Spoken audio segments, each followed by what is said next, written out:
And like even now, like that was a great point about, well, you can look at a chart and that's useful, but there's a catch. Like you need to understand, market cap versus shares out and enterprise value. And I feel like it can get really overwhelming. My personal take is you don't need to like know everything about, a certain aspect, like understanding charts. You just have to know enough, and you want to know a little bit about a lot of different things. And this is something I take from my entrepreneurship background. I feel it's the same idea. You can always find someone who's an expert in stuff you really need, and you should talk to them. So like in the mining world, a geologist or a mining engineer, like those people are the really key people. And you don't have to talk to them all the time, but you want to know the right questions to ask, and or how to research that information. But you don't need to be that person. And on the other hand, you also don't need to be like an amazing financial guru. Like you don't need to know. Like you need to. I think it really is helpful to have a basic understanding of reading financial statements, like balance sheet and stuff like that. But like that's what works for me, is knowing a little bit about all these things. And I personally think that's the most important aspect of, becoming like a good speculator is being able to pick out what's important for each case. And again, like I don't want it to sound too complicated. I want it to sound simpler, in the sense you just need to know enough about all these different areas, but just, to realize you don't have to know everything right away, and you pick it up through experience. But like sometimes it can seem overwhelming, and just step-by-step process. I'm really glad Nick brought that up, because it's a very good point to make. And for anyone who's listening who's retail, it can seem overwhelming, and it can seem like what's the saying? The expression is like trying to drink water out of a fire hose or something. Like it can just seem overwhelming. But put in the right context, like I'll use my brother as an example. He's a guy who got into gold and silver mining stocks end of 2015, about the same time I did. And this is a guy who has no interest in any of this stuff, like the details. Like he doesn't know what a drill hole is. He doesn't know like what 1 gram per ton is that good or bad. Like he just has no interest in that kind of thing. So he doesn't spend any time on it. And the other details as well, like he doesn't, his grasp of, I guess stocks is basically a PE ratio, and anything beyond that, it's lost for him. Like he just at least doesn't he knows have that.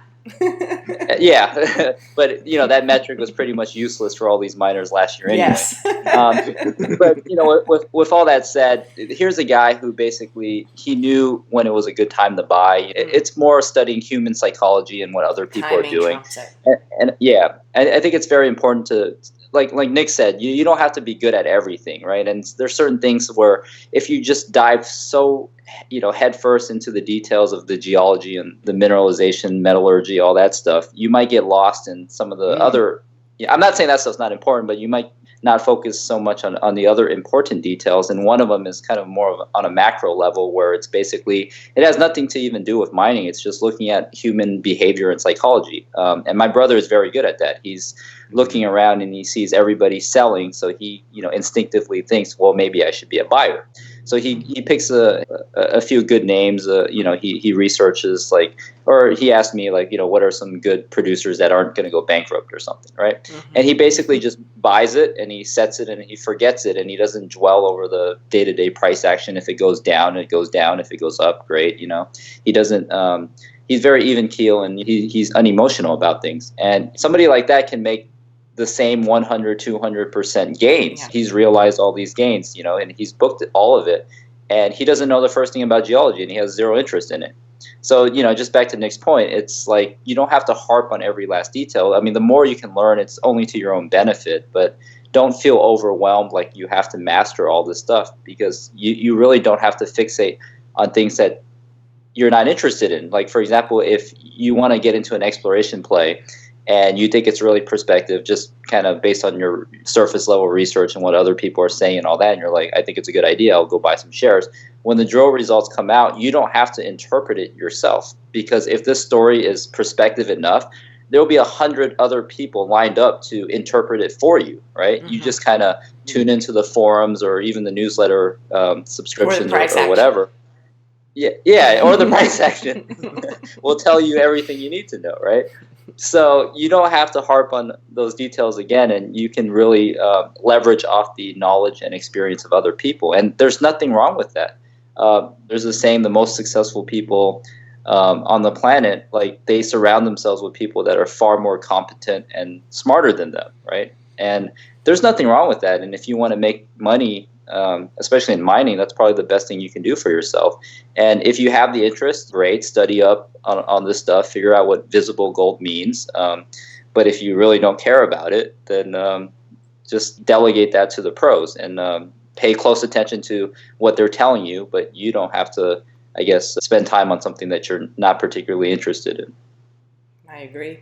This is why I like to go to other people, see who's on the roster, so to speak, at each company, who are the Ross Beatties and what they're trying to buy. And if you can get in before news hits the forums and everything else, then you're really talking, because that, like let's face it, a Ross Beatty sort of company will go up just from Ross Beatty being involved in it. That's just the nature of where we are right now. And we should assume also further confirmation of your theory. Go ahead.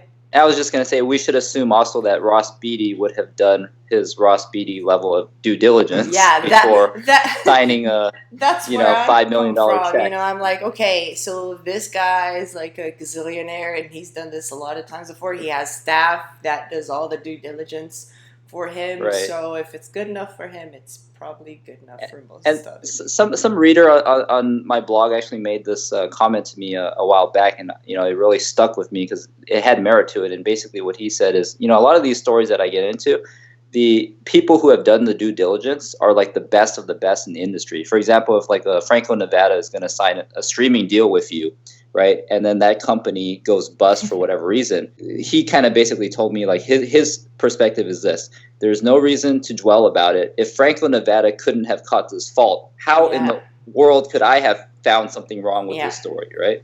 Like, so that's something to keep in mind as well, right? Like, if you back some of these really prospective stories and you see the right people signing up and writing really stiff checks, like you mentioned, Ross Beatty, if he's writing a $5 million check and you're a retail and you want to tag along, I mean, there's no guarantees it'll work out, but if a guy of that caliber is going to be putting his credibility and his own money on the line, then, I mean, I'm not saying you should, but it is kind of a reasonable assumption to make that, somebody like that would have done a lot of research and due diligence and have walked the ground toward the property and dot your I's, cross your T's and all that stuff. So, I mean, you should always do as much as you can, but back to Nick's point, you don't have to stress yourself out and go crazy over this and overwhelm yourself, because you can get a lot of help along the way. You just have to know where to look for the help. I guess if I'll just add a couple things. I'm so glad you brought up like psychology and timing. I mean, this is something I think we've all chatted about, at various times. If there's one thing that everybody, doesn't matter, the newbie speculator or even, smartest geologist, whatever, the timing aspect and getting a sense of the psychology, like it's consistently the hardest thing for people to do. This goes beyond, junior mining stocks. It goes into beyond finance, really. Like it's kind of like that life skill. I mean, you know what? If I want to take it to the basic level, this is like the primitive type thing that animals sink or swim or eat or get eaten. And of course, I have a good reason to like focus in on this. I'm just gonna show my little book one more time. I'm telling you, a book like this, like about bubbles on Beanie Babies. I'm telling you, it will tell you more about how this works than probably anything else I've read. Like I can't emphasize it enough. I'm so glad I found this book, because I have so many books on bubbles, and none of them really like not just captured the essence, but is something that is, you can do further research on, and it's modern, but it works the same way. And those, like, it seems like that's so distant from junior mining stocks, but it isn't. That's the type of thing that Jay's brother used. And kudos to Jay's brother. Like he probably made like way more money than I know. I'm sure he made way more money than I did, in the last 6 months, despite just entering the market. And he picked stocks that like I would have never touched, but you know what, more power to him. And like it's because of the types of concepts in a book like that. And the whole, understanding bubbles, it's always fascinated me, but I think I'm going to be, if I'm going to put extra time into something, it's going to be into that over all the technical aspects of like the stuff, specific to mining. I mean, all that's still important, but I'm just really want to emphasize, like, whether you're a newbie or someone who's been in this for a while, the psychology, the timing, and understanding bubbles, that is the most essential that like all of us should learn more about, because it's just going to become, it's going to be something that should be more in the forefront as the years go by, but it might actually get forgotten by people. Like that's, and so I'm sure we'll be talking about this. Oh, yes. Yeah. I completely agree. Every time I come out with a video on my channel that is about just the psychology, people are like bored by it, and I get fewer likes, and I'm like, guys, this is all you need to know. Okay, this is like 80% of the whole 80%. Game. I think it's not the tools, it's not the hot picks, it's this right here, because this will fool you into losing money every time. So you gotta first dominate it to a point. If you can figure out the psychology game, you can apply it to any investment that you ever get yourself into. For myself, I mentioned it a lot on the blog. Basically, I got into mining, but my background was real estate, and everything I learned in real estate, I try to apply right over to mining. And back to the whole Beanie Babies craze. The one thing, I think the most important thing that all investors need to keep in mind is be cognizant of bubbles. Never get so diluted where, like, even if you see a stock go up 300, 500%, whatever, you think it's the best thing in the world, you have to be always grounded and look around you, because if everybody's piling on in, and, I saw that with real estate prior to, making the switch over to mining. And I'm like, these people like just want to get in because their friend did it. Right. And it's like, I don't know. The first friend thing has already made money, and so they think it's going to continue forever. Yeah, they think it's a never-ending cycle, right? And you never want to be the bag holder, but there's always somebody who eventually will be the bag holder. And it's kind of funny. Like right now, it's last year was a perfect example. I saw the S&P 500 at record highs, and I said, well, that has no appeal to me. Even if it keeps going up from here, it was already making new record highs. It's obviously not cheap, and I'm still debating with people to this day who are arguing and saying, why aren't you buying, dividend stocks or something? Like, why do you think you can time markets? And I'm not trying to say that, I'm this expert market timer or whatever. All I'm saying is, fundamentally speaking, the S&P 500 is not cheap. Like, you can throw any metric you want out there. Historically, it's obviously not at record lows, right? So that's already the first sign there. And I was looking at these mining stocks, and they were actually selling at record lows, right? Like a lot of the metrics you use would have suggested that. Mm-hmm. But when you're doing that, the psychology is the whole confirmation bias, where something that's only gone down can only keep going down, and something that's gone up can only keep going up. So when I got into the mining trade, most people, and you can even read it on the blog, it's well documented, we're just saying, you're nuts, you're really crazy, you're too speculative, and you're making a really bad decision, and one that you'll probably regret, and all these things. So again, it supersedes anything to do with any kind of investment or asset class. It really just looks at human psychology. And when everybody is fearful, it's you should be buying. We're all told that, and it should be inculcated in all our brains, but for whatever reason, it's really not.